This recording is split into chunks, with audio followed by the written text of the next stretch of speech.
everyone for coming on tonight for this talk. This is a quarterly session for our Women in Medicine roundtable discussion. And we're dealing with and tackling the concept of women of color and the myth of the superwoman. And this is called a roundtable discussion for a reason, because outside of the virtual format, we actually have an opportunity to see each other, listen to each other, and speak. And it's a real opportunity for us to be heard outside of our usual circles. And it also helps us to recognize some of the pain and some of the burdens that we've been carrying.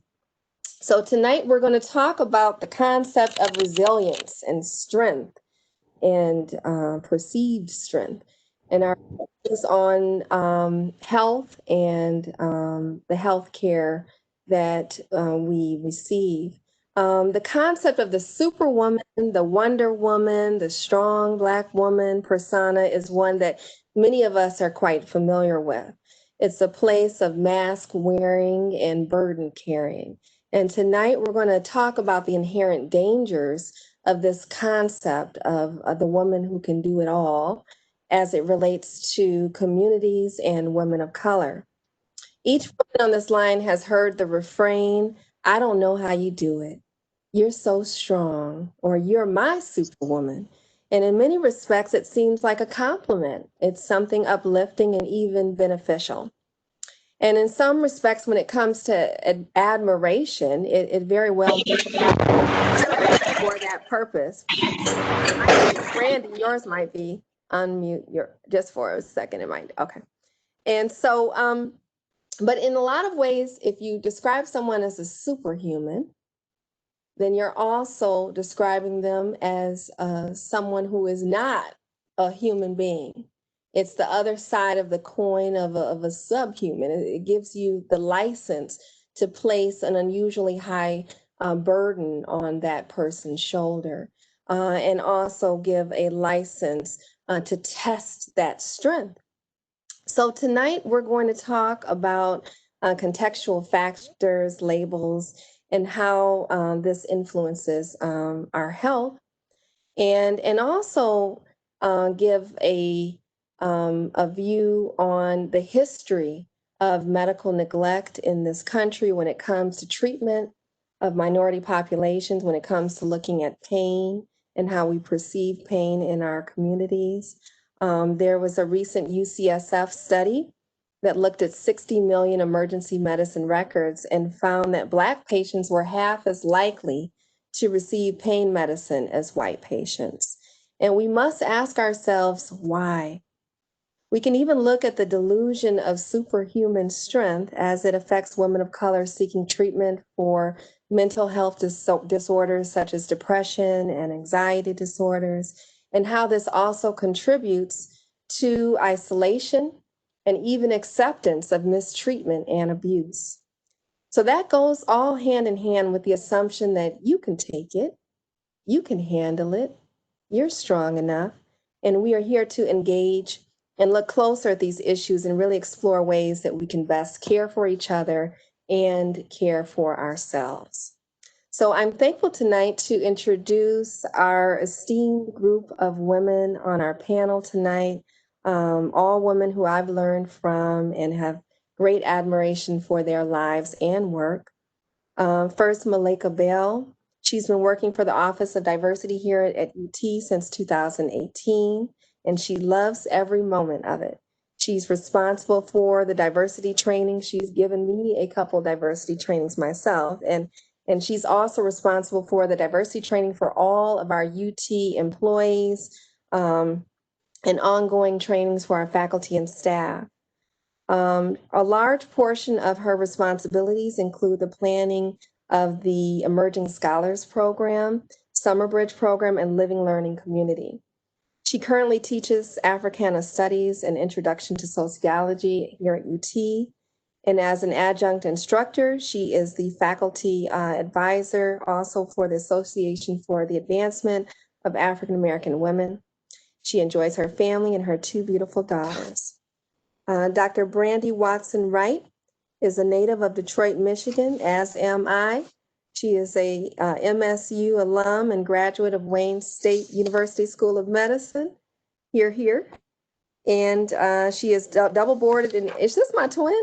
She's double boarded in anesthesiology and hospice and palliative medicine. Currently, she is faculty at UT Medicine Branch, where she serves as anesthesiologist, specializing in the perioperative management of terminally ill patients. Welcome.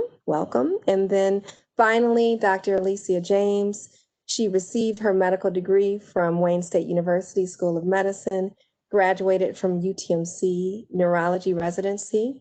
She graduated from the Henry Ford Hospital Neurocritical Care Fellowship, and she is currently faculty in the UT Neuroscience Department, specializing in neurocritical care. So welcome to you all. We're going to have a good discussion tonight. I just wanted to open it up just for your initial thoughts and your perceptions on the idea of the Superwoman. How do you feel about that word Superwoman as it relates to women of color?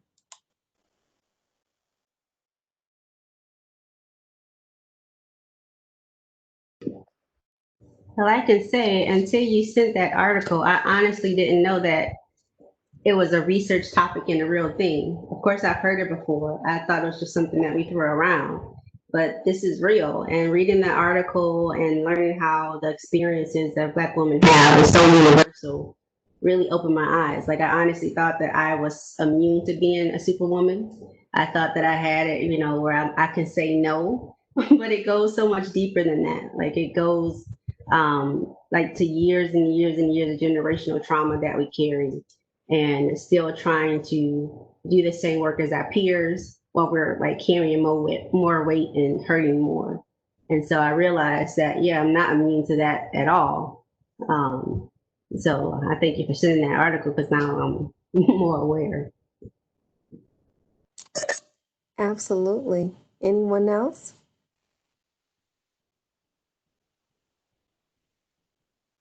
I'm looking right at you. Well, I will speak up. First of all, let me say I feel really privileged to be in the company of you three Black female doctors. I'm very impressed, and I'm kind of impressed with myself that I was invited to be a part of this group. Um, the main thing that I was thinking about, because I did a lot of self-reflection, is that I find myself, when I'm stressed and overwhelmed, giving myself the message, come on, you're a strong Black woman, you can do this. And now I'm seeing, as I reflect on it, how I could actually be doing myself by pushing through in that way. Absolutely. And it's kind of a double-edged sword, and we're going to talk a little bit about good and bad stereotypes in a moment. Dr. James, any thoughts on the word Superwoman? I think you alluded to it in your introduction, that it detracts from our humanity. I think one of the things we're starting to see more and more in the work that's being done, especially in the arena of social justice and how that intersects with public health disasters and emergencies, is that people are neither too much or too little, they just are. And I think when we really start to talk about equality, that's a goal for me that I'd like to see, just being able to just be. And it's painful after reading that article to see some of the opinions and some of the thoughts expressed in the article and how it hasn't changed. And even more personally to me, living in the intersection of being a physician and being a woman who's considered an underrepresented minority, living kind of on both, seeing both sides. And this thinking of being superhuman and that being propagated has some dangerous implications for health. It is striking. I think that's just one of many studies in terms of pain medications for minority communities being disproportionately lower in terms of how providers may elicit empathy for their patients or provide have that type of compassionate care. But what are your thoughts in terms of how that impacts the healthcare system or the healthcare provider individually? If you look at the stereotype, let's say, of a strong Black woman or someone who can handle this, how do you think that that has real world implications medically?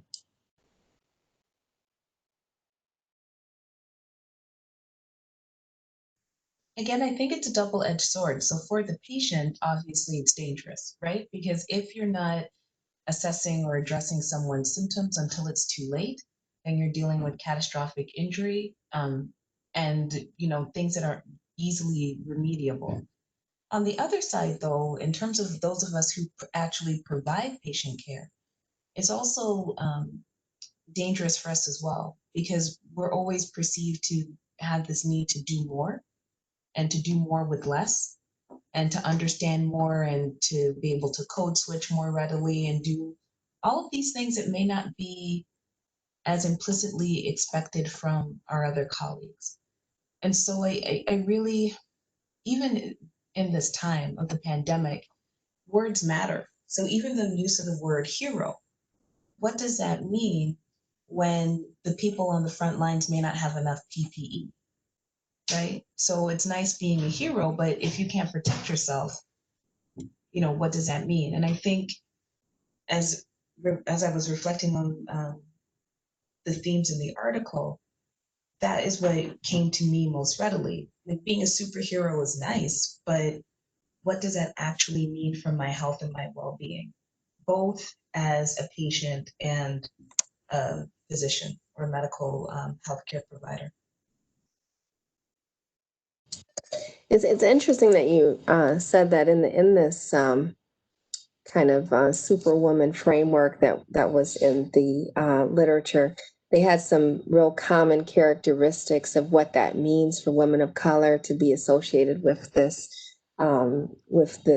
trait, and it's an obligation to manifest strength, obligation to suppress emotions, resistance to being vulnerable or dependent, determination to succeed despite limited resources, and obligation to help others. So some of these things obviously seem really positive. And I just would like to put that out there. Is there such a thing as a good stereotype? And what are some of the positives of having some of these traits aligned with women of color? And is there such a thing as a good stereotype, or are they all harmful?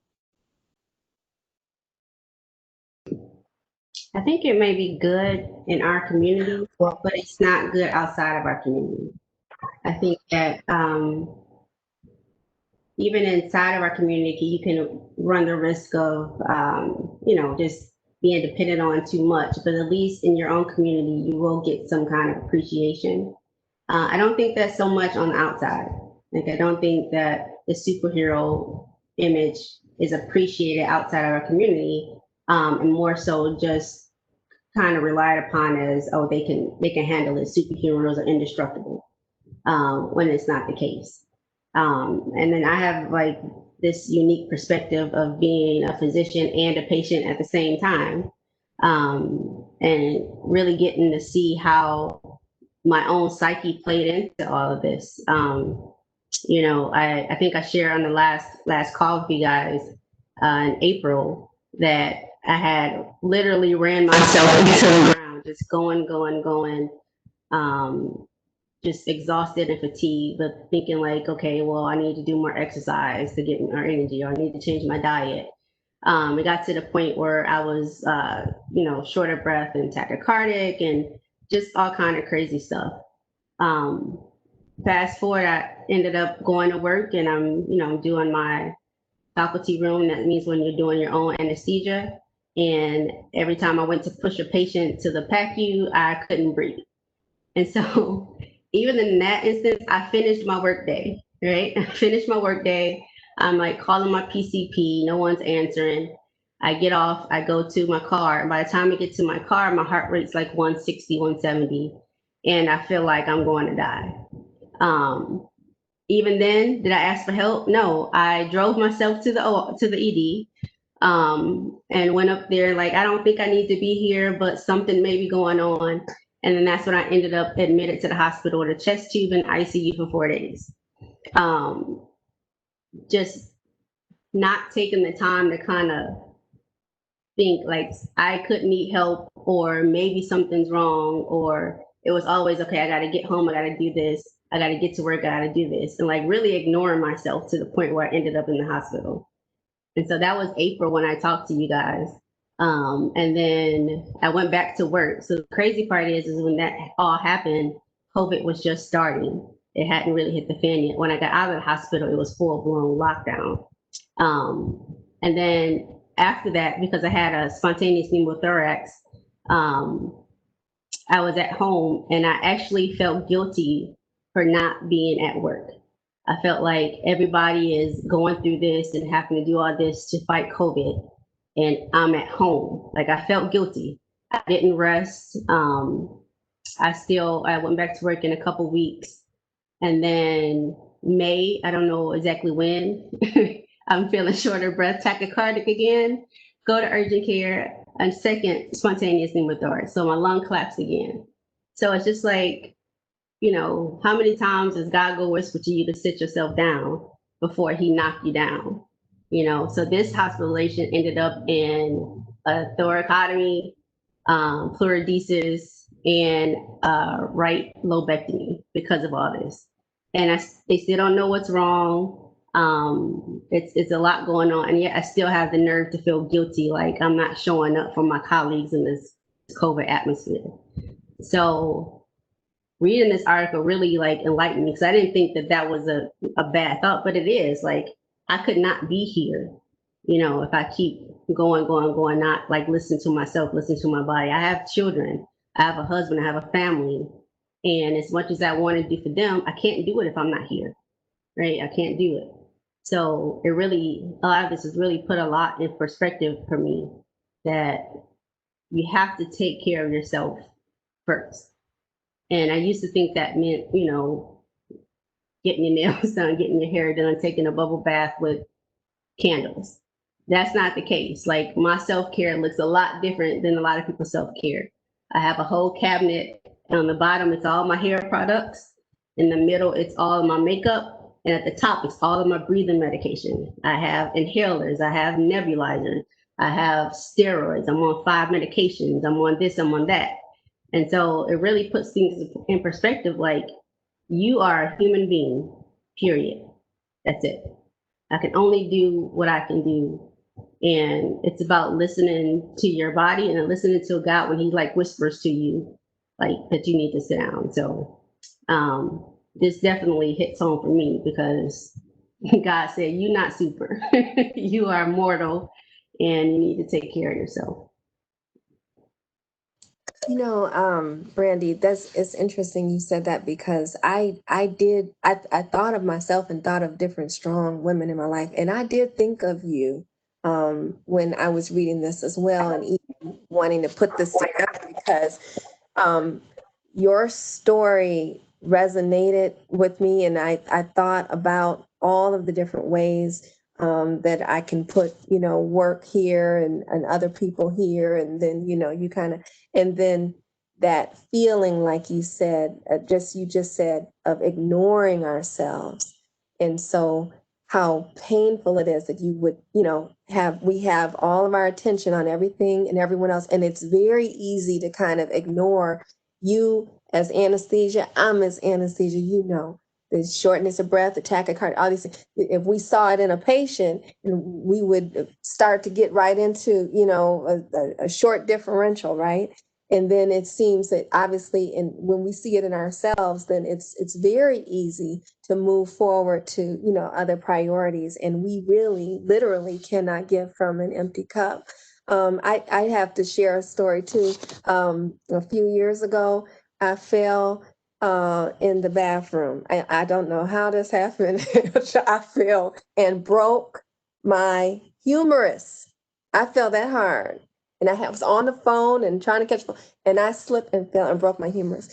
And my little one, well, she's older now, but at the time she said, I thought only old ladies fell in the bathroom and broke their bones. You know, she just was shocked because it was me and the girls. It was just, my husband was out of town. It was just, and she was shocked. She saw me, I'm screaming, all these things. And I remember, and never broke a bone in my life, okay, had 2 children, and the one was still in diapers when this happened. And, so I had a cast on and all of that. And I remember kind of once things got settled and I was at home, thinking about work and thinking about anesthesia and thinking about my group and my practice, and then who's going to cover the call, and how are we going to split this, and how long can I be off, and to the point, and I'm going to pass the mic, but to the point where when I actually came back, and you understand how difficult it is to intubate, came back with a broken humerus, spiral fracture, with the sling, right arm, and still tried to come into the OR and perform intubations. And to the point where my chief said, listen, we got this, right? What is this? Okay. I'm literally walking around, I'm trying to hold the tube. What is going on? So I didn't understand. You talk about a whisper. This is like a shout. And A shout from God. Sit down somewhere. Okay. You're moving too fast.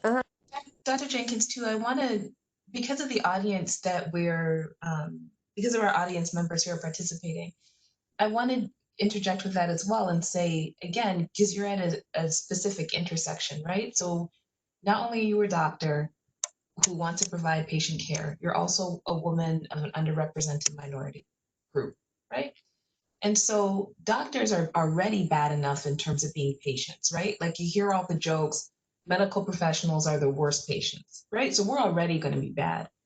But then layer on top of that, the inheritance that we've received from slavery, that we've received from colonialism, that we've received from some of the evils of white supremacy and separations of different groups by the amount of melanin you produce directly correlating to your level of intelligence.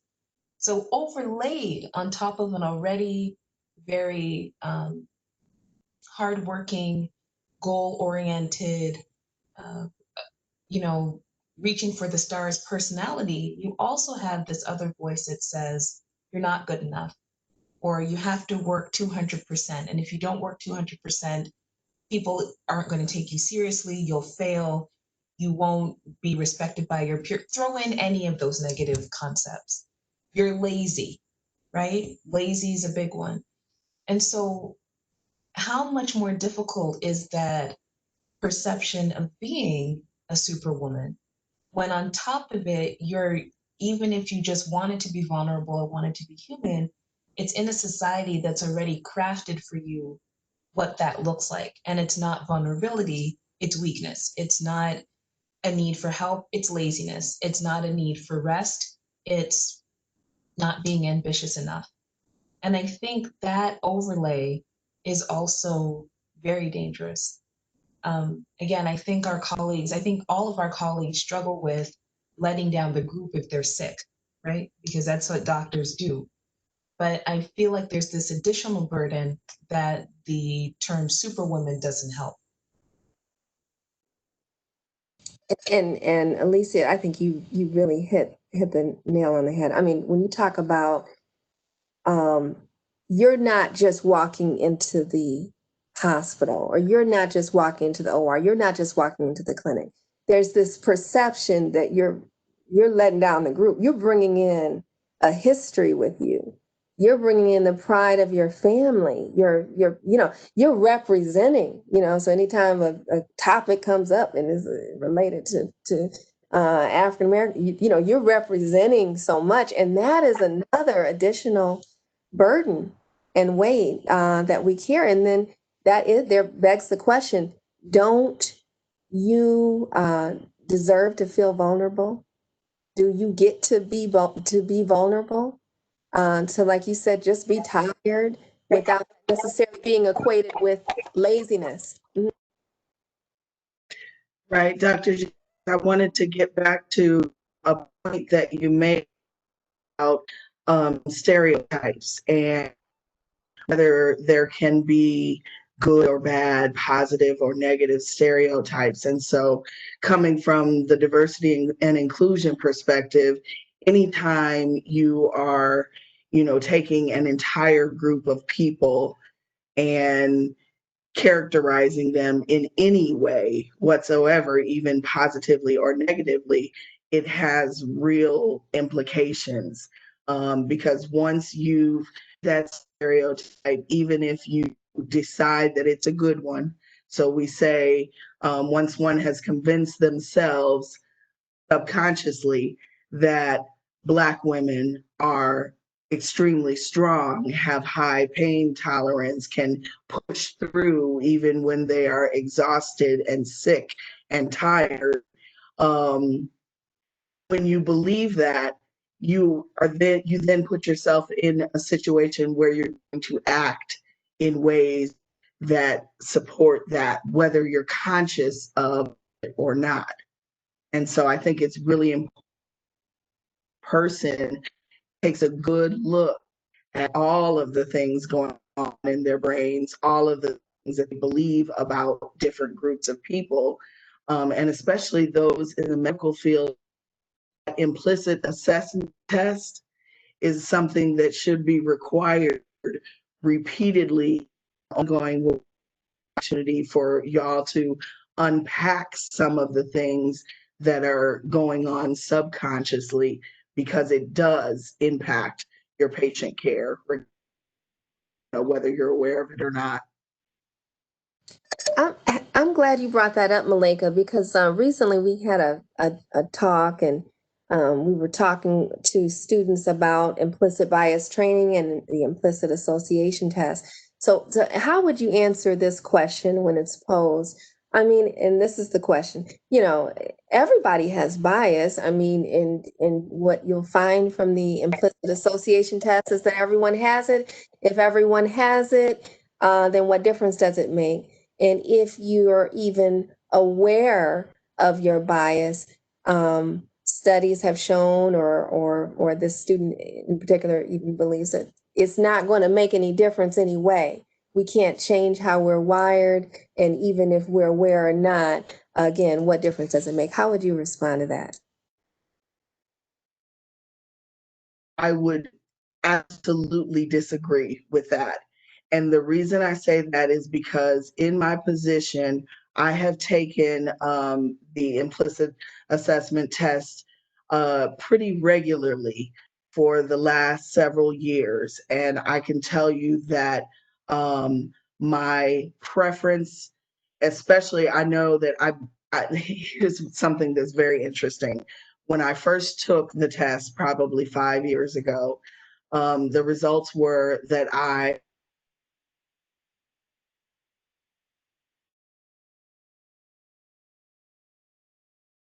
for white people over African American.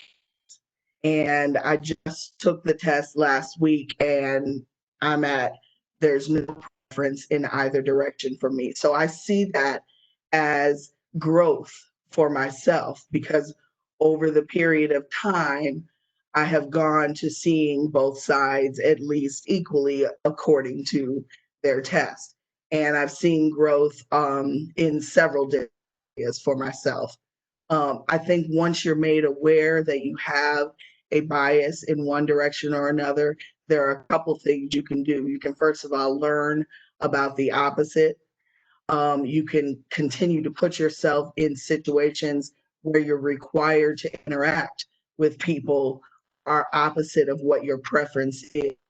And the reason I say that's helpful is because, along with the stereotypes, Once we categorize people in a certain group, in our minds within that category are attached certain characteristics without us being aware of them. So if we, let's, as an example, to offer to you, I didn't hear that all last. get a very similar mental image. And so for every category, our brain has, you know, this file cabinet of characteristics. The more, oh, did I break up? Just say that last thing. I didn't hear the last thing. It was breaking up. Okay, I apologize. WebEx work well for me. Um, Along with certain categories go certain characteristics subconsciously in our minds. And so when we know that we have a preference, we can force ourselves to interact with more people to whittle away at that list of characteristics and more accurate, which is that you can't categorize any one group of people. And I think that's so powerful too. And that's one thing, even with these women in medicine forums, I'm always encouraged when I see a male, pop on the line or, and for this forum, I'm hopeful that there aren't only women of color who have tuned in, because this is part of all of the interaction, which is really beneficial. I just want to piggyback off of that statement from Mrs. Bell as well, and just say, the answer, if someone responds that, it'll never work, I think that also shows a high degree of fatalism and a lack of understanding about human flexibility and the ability to learn and to grow, especially in medicine. If you can learn the processes that underlie cell division, becoming aware of your implicit bias is not much harder. Self-growth and the ability to move yourself forward is an integral part of being a functional clinician. And so my answer to somebody who says, what's the point, would be, you need to change your outlook and perspective. You're limiting yourself, and you're limiting your potential and your ability to outgrow where you currently are. And if you can do it in science, you can do it with this. And I think we need to inject more hope that doing the learning and the self-growth that is required to move this forward is possible.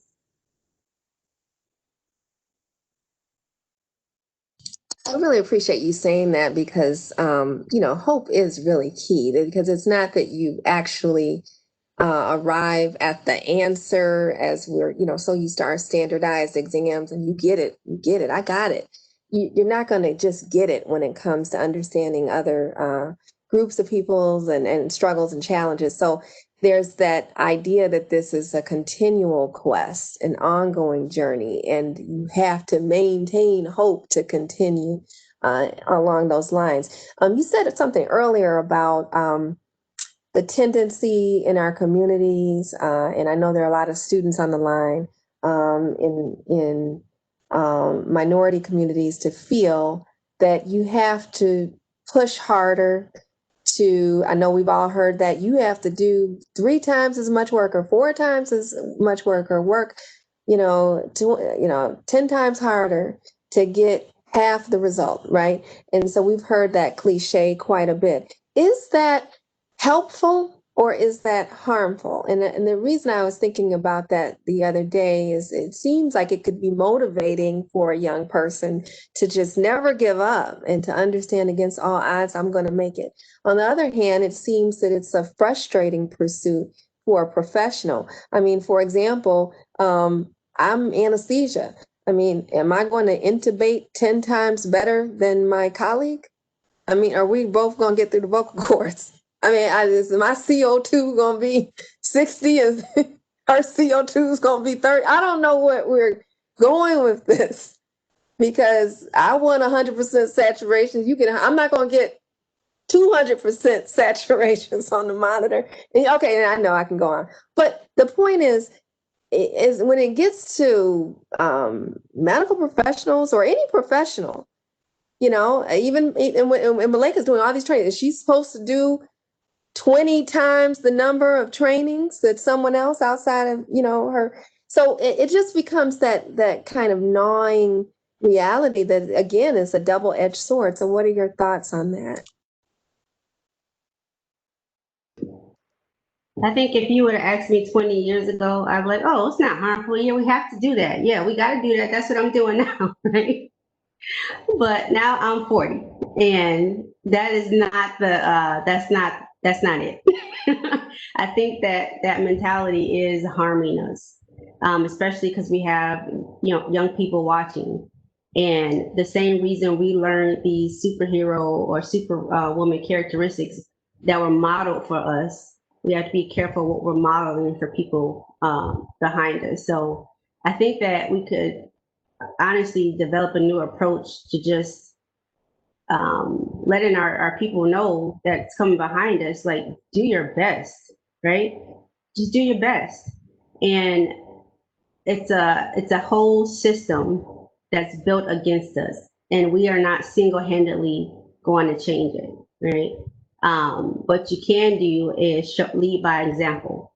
You know, a lot of times I see people who are really, really struggling to be seen for people who don't want to look for them, right?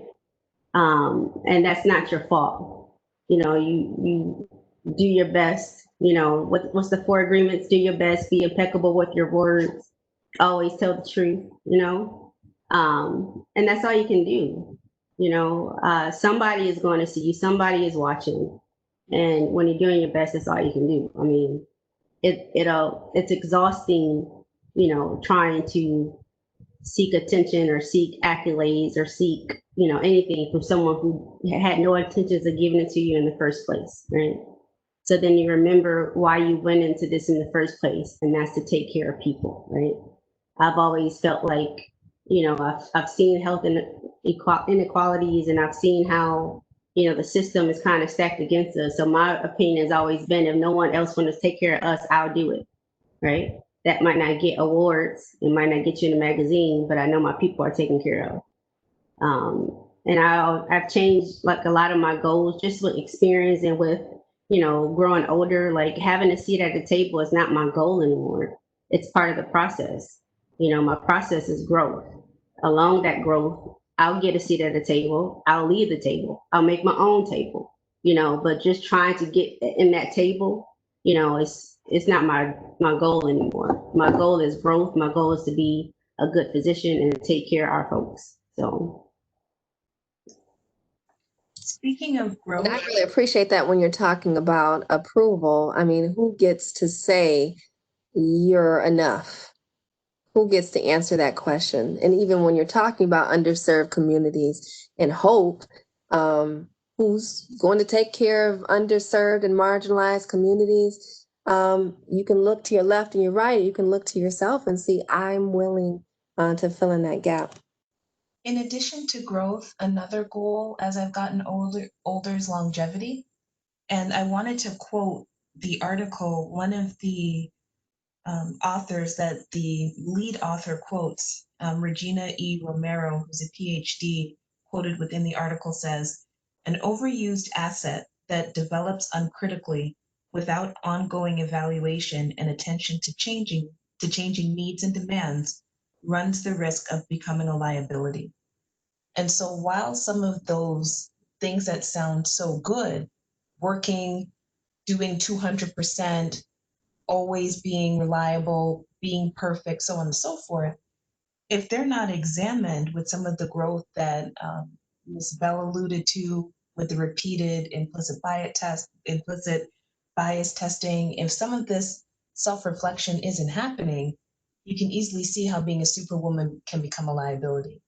And for me, that stereotype has become a liability. And if I'm going to continue not only to grow, which I really want to be able to do, but also to maintain longevity, so I can continue to take care of not just my people, but myself, I've got to re-examine some of the same things that may no longer serve me in this part of my career. And unfortunately, a lot of that comes with the passage of time and having to learn. I'm so thankful. Oh, I'm sorry. I'm sorry. Sorry, Dr. Jenkins. I was just going to say, actually, I'm really thankful for your presence in my life because you often remind me that I need to take care of myself. And sometimes we Black women need to remind each other. No, let me correct that. All the time, we need to remind each other to care for ourselves because um, if we're working so hard and doing so much, I mean, something is lacking. We cannot possibly be doing everything 100% because um, we are not. And so I think it's really important to have a support system or a group of women around you that can remind you to care for yourself. So I appreciate that in you, Dr. Jenkins. I appreciate that in you, and that just kind of brings us to that question. There's a TED talk out on self compassion, and it sounds a little self indulgent. Self compassion, self empathy. But I think the way that they explained it. It's a woman, a PhD, who'd gone through a deep depression. She was going through a divorce and going through, and still in pursuit of her academic and professional goals. The way she described it is just being a good friend to yourself, so that I could describe the woman on the line here as friends. And if they had made a mistake and they had messed up on an exam, or maybe they had had a hard time at work, or just failed in some way, I know what I would say, right? So it'll be all right. You're doing a good job. Get some rest. Tomorrow's another day. Meditate, pray, take a walk, exercise. I would say these things. And so it's interesting how quick we are to have all the words for everyone else. And then somehow when we make a mistake and then we stumble and then we made the wrong choice or said the wrong word, we're very harsh in the way that we would talk to ourselves. So I pose that question to everyone here. How do you care for yourself? Like, what are some of the intentional ways that you care about yourself in the midst of taking care of others?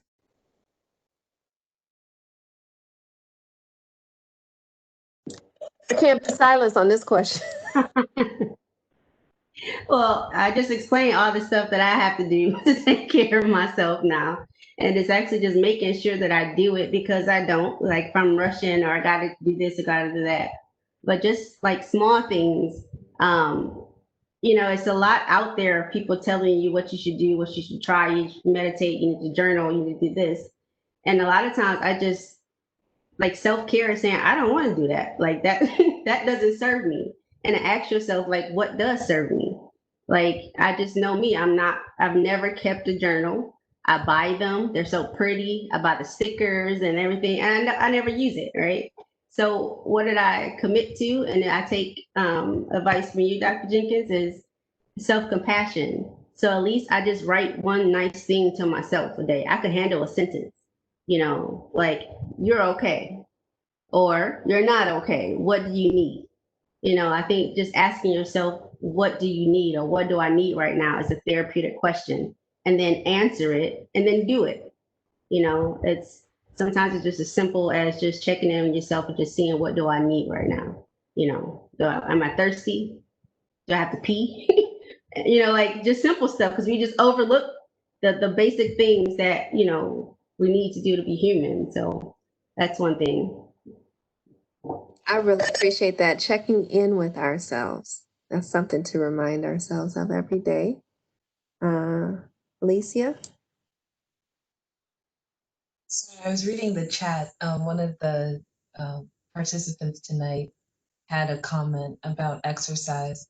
The self check-in, shout out to my people in Grand Rapids, who through a lot of the talks and the panels that we did as well, they always started with a message that said, before you participate in this panel, check in with yourself and see if you're any of the following: hungry, angry, lonely, or tired. So HALT is the acronym. And so many of these things randomly, but sometimes when people put it together, it really hits home. And so that whole check-in with myself became more real and more concrete. So in any given interaction, especially when I'm really double down in a certain perspective, I do take that time to take, a deep breath and then just check in and say, are you hungry? Are you angry? Are you lonely? And during this time of the pandemic and social distancing, that might be a big one that people don't want to admit. And are you tired? And if you have this superhero persona that you will not let go of, superheroes can't check in because they're perfect and they never fail, right? And we already see, I'm a huge Marvel comic fan, right? So I'm all over superheroes. But if you watch any of those films, there's always that other part of you that left unchecked takes over. And all of those great attributes who give you almost superhuman ability get overridden. And eventually, especially as medical professionals, ends up impacting your legacy. What do you want to leave behind? Someone who's burnt out, tired, and unable to perform, or someone who has integrity and has an internal knowledge of who they are? So I think using an acronym like HALT, what Dr. Wright recommended, one sentence a day. I just finished reading a book called The Slight Edge. And one of the things that they propose is being 1% better every day. That's tiny. It's a penny a day, right? If I can be one penny better, if I can eat one more carrot as opposed to my usual preferences. Or one more piece of carrot cake. You were right. But that self-check-in, self-care, I'm still going to advocate for getting my hair done, getting my nails done, getting all the spa treatments. But even if you're not at the point in your life where that's either affordable or tenable due to your schedule, checking in on who you are and where you are in a given situation, you can do with no money and no time. It takes 2 seconds. And it makes a huge difference because then you're also empowered. If you can handle one of those 4 things, or if you actually take the time to write to yourself that you're great, you've taken control of a part of a situation that normally you don't have any control over. So Beautiful, beautiful. Well said. And then I want to speak to the thing that is or has been historically taboo in Black communities, which is getting therapy, talking to someone, because sometimes it's not just about pulling yourself up by your bootstraps or going to get a spa treatment. Sometimes that's not enough. And so I am a huge advocate for seeking the therapy that we need to help us make it through. why do you think that's such a taboo?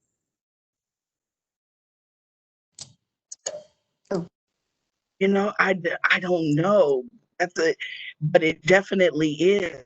I think that the Black community has a tendency to not want to, quote unquote, air our dirty laundry. Um, did that break up real bad?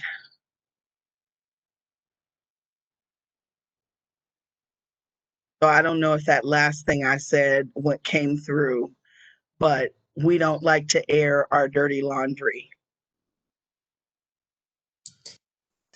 Absolutely. And it ties in. Oh, I'm sorry. It just ties in with kind of, even the theme of what we're talking about tonight, because in order to seek help or for, anything related to depression or anxiety, that's a vulnerable space. That's letting down your guard. That's saying, and also some may perceive that seeking of help with weakness. And so that's again where we're ending up almost self-sabotaging our own healing.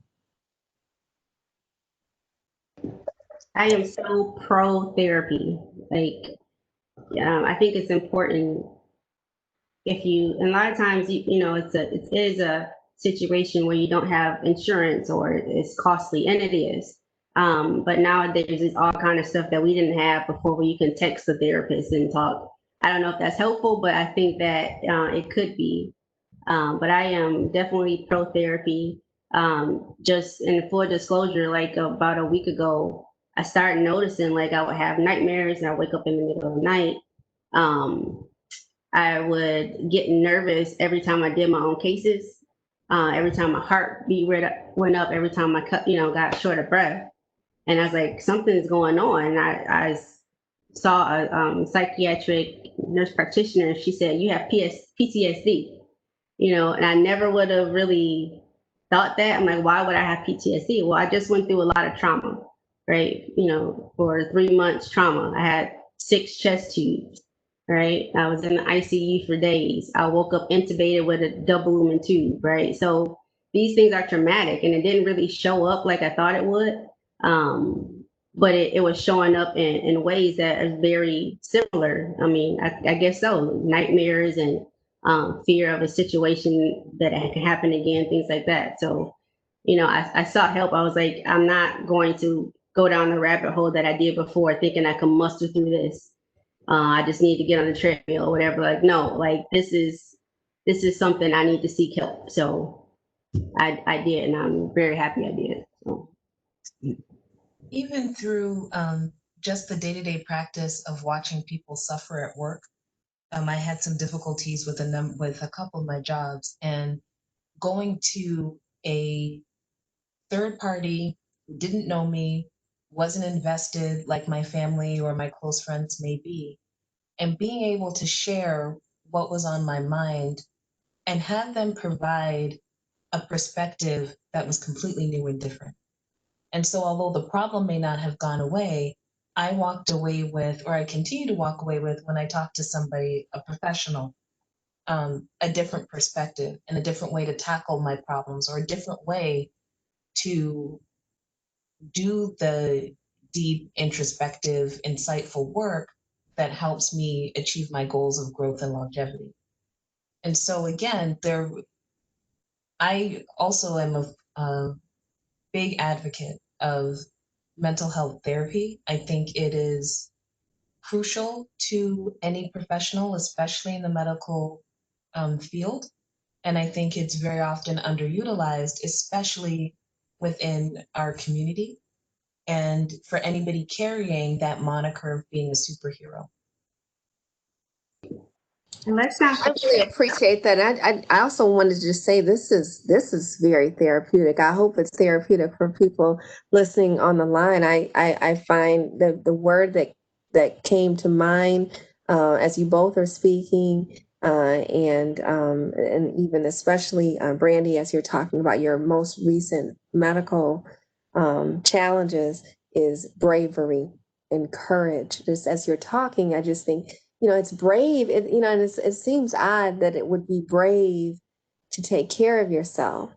It's not only brave to take care of yourself, it's also courageous to tell your story to other people who will then gain something from that, and then also, feel emboldened to do that work. I mean, that inner work is just as important as any other task that we have in front of us. It's that challenge to just continually make sure that you're dealing from a full cup. But I really, really, really appreciate you sharing that, Brandy, too. I was also going to say, like, we can't discount the fact that we get traumatized every time we see a Black or brown person get killed, right? We are seeing this on the news, we're seeing this in news clippings, we're seeing videos, and that's traumatic. I don't think that we have the advantage of some of our coworkers who are, non-people of color, to be like, oh, that's so sad, they're killing them. I feel they're killing us. Like every time I see it, it hurts. They're killing us. And we can't discount that. Like that's something we're none of us are immune to. So that alone is worth talking to someone. You know, even if it can't be therapy, it's getting together with like-minded people and just being able to have a safe space to say, this is how I feel, you know. It's a lot. Really, it really is. And you know, it's just, as you're saying that you think about, like even recently with Breonna Taylor, she looks so much like my cousin, one of my first cousins. So when I see her, immediately I do think about her, Breonna Taylor, but I also immediately, it's like a flash of one of my cousins. She looks like her. And it's just interesting that we see ourselves reflected in different ways in some of this trauma that is just, whizzing before our eyes daily, hours, every day, and it has an effect. And that was what was concerning about the article as well with the myth of the superwoman, is how many within the group setting. So this isn't even a formalized study where people are taking their biometric measurements or their physiologic parameters. Within the group themselves, they're telling the study author that they're overeating, that they're not sleeping, that they've watched relatives before them in their 50s die of diseases that are very manageable. And so again, going back to this idea that I'm superhuman, the question is, how superhuman are we really, and how much can one carry? And for me, my answer would be not much, if anything at all. And so as medical professionals, especially in these groups that we so strongly identify with, being able to do that check-in, being able to ask for help, and especially professional help, is so crucial, especially during these times. I want to also point to Erica Gardner, who was one of the eye openers for me in the importance of taking care of myself. She's a daughter of Eric Gardner, who was murdered in an episode of police brutality in New York. And then she became a very active advocate and police brutality activist, who then died at the age of 27. After an MI, she had an asthma attack, then had a heart attack, then went into a coma, and by 27, gone. And so when you're dealing with all of these different things, especially in this time and space, we have to be cognizant that we can't carry everything. And for me, that's why the stereotype of being a superwoman, for me, I find is very dangerous. I find it has a lot of implications that are harmful.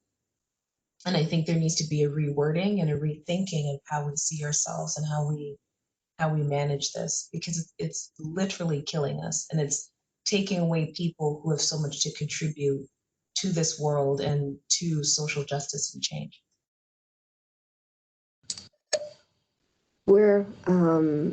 I could go on and on and on tonight. We just are closing up on the hour of our time together. And if anyone wants to give any closing thoughts, there are a lot of, so with some participants on the line, some first year students who may be overwhelmed or even facing some of this trauma that we're talking about in the midst of attempting to, achieve their academic goals. What kind of advice would you give them in closing?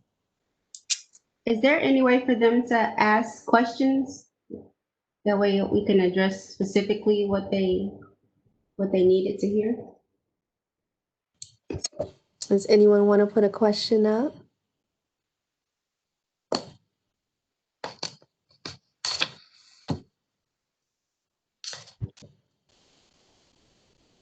You can type it too if you want. I think it might be hard.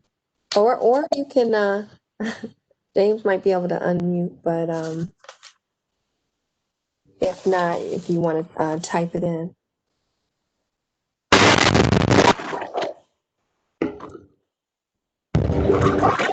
Hi, my name is Bianca.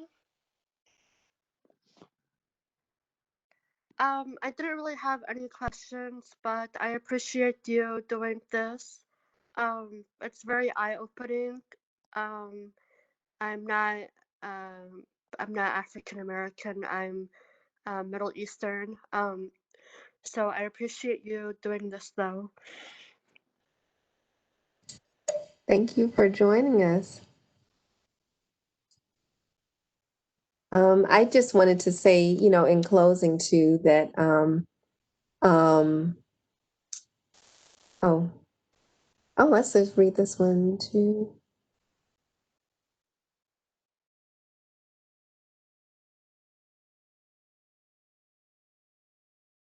It's a good question too. It's a really good.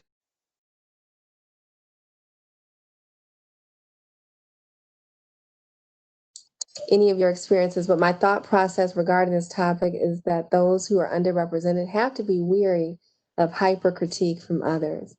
I wonder if this creates some sort of self-fulfilling prophecy, such as in the case of the Superwoman, that prevents a person from taking a step back due to not wanting to create negative stereotypes themselves. Do any of you feel tired that you have to often conform to the politics of respectability, even though you are not spared the same respect? Wonderful question.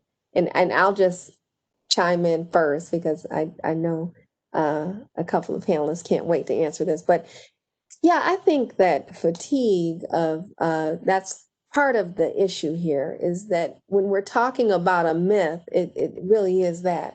There are no superwomen. There's no extra chamber in the heart here that everybody's walking around with. There's just the same. And so there's the same pain, there's the same fatigue, and it is like carrying an additional burden to kind of be the face of a group of people or to feel that you need approval in order to just be at the same seat, at the same table with everyone else. So I think that we all have the tendency, any one of us has the tendency to feel tired in any group. But I think that um, the hesitation to seek help is again where we get into that double-edged sword. Any one of us can feel fatigue or depression, but when you feel additionally more isolated and more reluctant to seek help, I think that's where more severe problems and even pathology, as Elysia mentioned. So we all feel tired. These are the types of moments, though, that really invigorate me when I can hear from women dealing with some of the same struggles and challenges that I've had and see how they've been able to navigate and to even see that we are not alone. I mean, those are the ways that I gain strength. I wanted to answer both. There's two questions. So the original question asking about conformance to the politics of respectability. And then the second question, what do you do in the moment that you realize you're falling victim to the superwoman myth? For the first question, yes, it is exhausting. But I think to answer both questions is the ability to be authentic. So on one hand, I am not conforming to be respectable. I'm conforming to be a human being. And so who I am authentically is who I'm going to bring to work, whether it's my hair, whether it's my clothing choices, whether it's whatever it is I've grown into. And again, it's with the passage of time and growing that I've grown into myself. And that is who I'm bringing to work. So whether that person's exhausted, whether that person's hungry, lonely, tired, like I mentioned with HALT, that's who's coming. And if that's unrespectable to you, because it's not a representation of who we'd like at our table, well, then that's unfortunate. Falling victim to the myth goes back to the checking in. If I feel myself falling back into that, got to do everything and be perfect for everyone mentality, it's time for a check in. And I feel very blessed that I haven't had those moments often anymore because I've checked in or made checking in such a habit and addressing what those needs are. And I want to also very grateful for being blessed with a group of women that also allow me to do that and hold me accountable to being myself. And Dr. Jenkins, as I want to echo from all the panelists tonight, you're a superb model of that. And you're also a superb sponsor of being yourself, being authentic, and protecting yourself in this space. And I want to thank you for doing that. And Dr. Wright, yes, me too, because you know me long enough. So. Well, I want to thank every one of you for inspiring me on this line. I mean, one thing you said too also is, I really think real is better. So where we are thinking of, just, oh, you're superhuman, you do it all. Real and being real is always better, even with flaws and weaknesses and all of that. That's where we can gain strength. Like I've gained a lot of strength from your stories tonight, and that's not perfection. So we're not all just talking tonight about success stories. We're talking about our missteps and weaknesses. And there's a lot of strength, that's gained from that and from that telling of our own stories for ourselves, so, and for others to learn from. So I just want to say that in the interest of self-care, we're going to finish on time. And I really, really, really appreciate this. We're going to have ongoing discussions. The conversation, the dialogue continues. And thank you for joining us tonight. Good night. Bye-bye.